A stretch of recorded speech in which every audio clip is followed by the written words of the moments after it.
네, 안녕하십니까. 시선 파트너즈 이세현입니다. 오늘은 그 최근에 급하게 어, 공지된 요 기획재정부 공지를 가지고 이야기를 좀 하려고 합니다. 이 내용이 최근에 사업용 부동산으로서 시내 도심에 있는 꼬마 빌딩 상가주택 투자 수요를 가지고 있던 기업들에게 의사결정에 굉장히 중차대한 영향을 미치는 유권 해석이 좀 나와서요. 이걸 기준으로 오늘은 짧게 영상을 좀 남기도록 하겠습니다. 아마 꼬마 빌딩 혹은 상가주택, 겸용주택 뭐 이런 물건을 사업용 부동산으로서 취득하고자 하셨던 분들은 달라진 유권 해석에 좀 의미를 부여하실 필요가 있을 것 같습니다. 내용은 이제 2022년 10월 21일 날을 기준으로 나왔습니다. 10월 21일을 기준으로 하면 이제 지난주 금요일이네요. 내용을 보면 기획재정부 재산 세제과 이렇게 나와 있고요. 매매 특약에 따라 잔금 청산 전 주택을 상가로 용도 변경 시 양도 물건의 판정 기준일이라고 되어 있습니다. 이전에 사업용 부동산으로서 이 상가주택 혹은 겸용주택 혹은 꼬마주택을 매입하시는 분들이 사실은 파는 분들도 사는 분들도 서로 윈윈할 수 있는 전략 중에 하나로서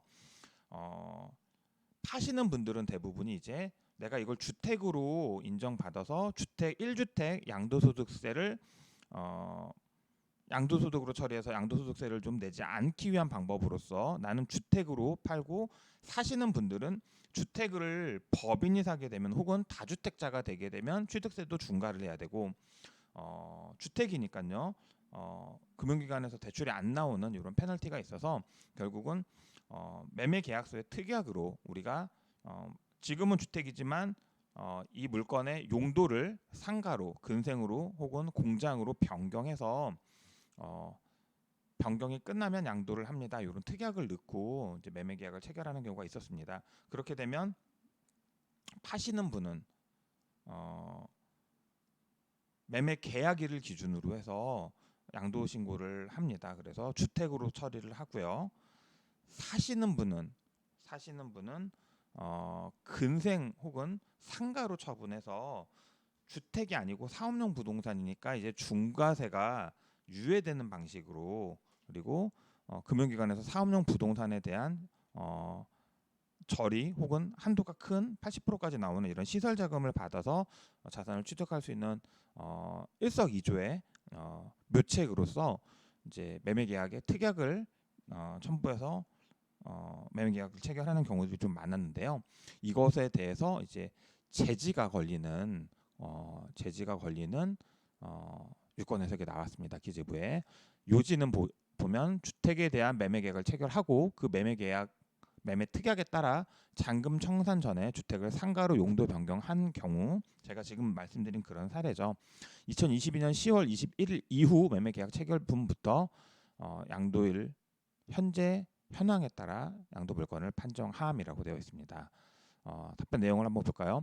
주택에 대한 매매 계약을 체결하고 그 매매 계약에 따라 잔금 청산 전에 주택을 상가로 용도 변경하는 경우에 쟁점은 1세대 1주택으로서 양도소득세 비과세, 장기부여 특별공제 이런 것들을 다 적용받기 위해서 우리가 주택을 파는 시점을 언제로 합니까? 라고 했을 때 과거에는 아까 말씀드린 대로 매매 계약 체결일로 파시는 분들은 취급을 하고 예, 아니면 양도일로 처리를 해도 되고 이렇게 선택을 해서 좀 유리한 쪽으로 가는 방법들이 있었는데 새로운 해석이 2022년 10월 21일부로 적용되면서 이제는 양도일을 기준으로 해라.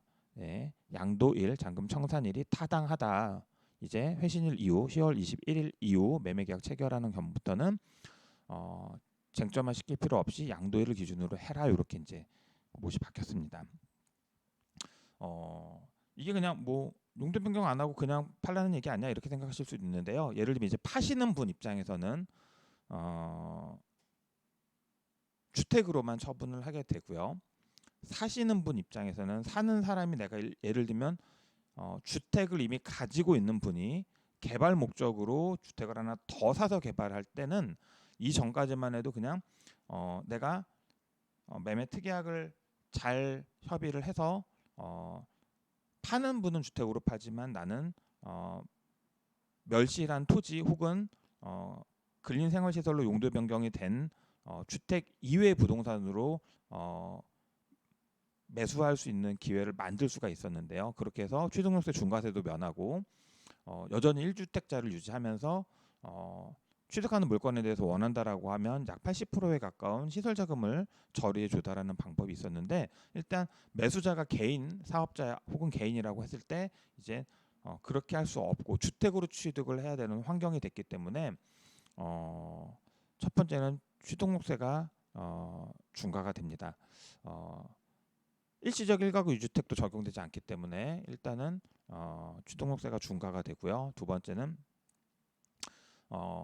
2주택자, 다주택자의 대출 취급이 되기 때문에 대출도 일어나지 않습니다. 그래서 정상적으로 은행에서 대출이 일어나지 않기 때문에 대출이 없이 매입을 하거나 이금융을 활용해서 매입을 해야 되는 경우가 생기고요. 두 번째는 매수자가 법인 사업자인 경우, 이전에는 용도 변경을 사전에 협의해서 나는 살 때 주택이 아니라 근린생활시설이나 사업용 부동산으로 취득할 수 있었기 때문에 4.6%의 혹은 이제 뭐 예를 들면 5년 미만 창업기업이라고 하면 과밀 억제권적 물건에 대해서는 중과세 되는 이런 방식을 취했었는데, 이제는 법인 사업자에서는 주택으로 일단은 취득을 해야 되는 상황이 벌어지기 때문에 12%의 취득세가 중과된다라는 거. 그리고 두 번째는 법인 사업자가 주택을 취득할 때 금융기관에서 대출이 되지 않기 때문에 법인이 대출을 받아서 꼬마 빌딩 혹은 상가주택 투자하는 것이 불가능해졌다라는 걸 미리 좀 말씀을 드립니다.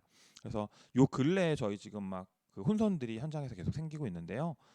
최근에 이제 매매 계약을 하신 분들 10월 21일 이전 계약분에 대해서는 이전 유권 해석이 적용되니까 고민 그렇게 안 하셔도 될 것 같은데, 이 이후 10월 21일 이후 매매 계약분에 대해서는 일단은 취득세도 불리해졌고 대출이 안 될 확률이 훨씬 더 높아졌기 때문에 대출을 받아서 꼬마 빌딩이나 상가주택을 사업용 부동산으로서 취득하겠다라고 하셨던 분들은 이제 다른 방법들을 좀 고민하셔야 되는 시점이 왔습니다.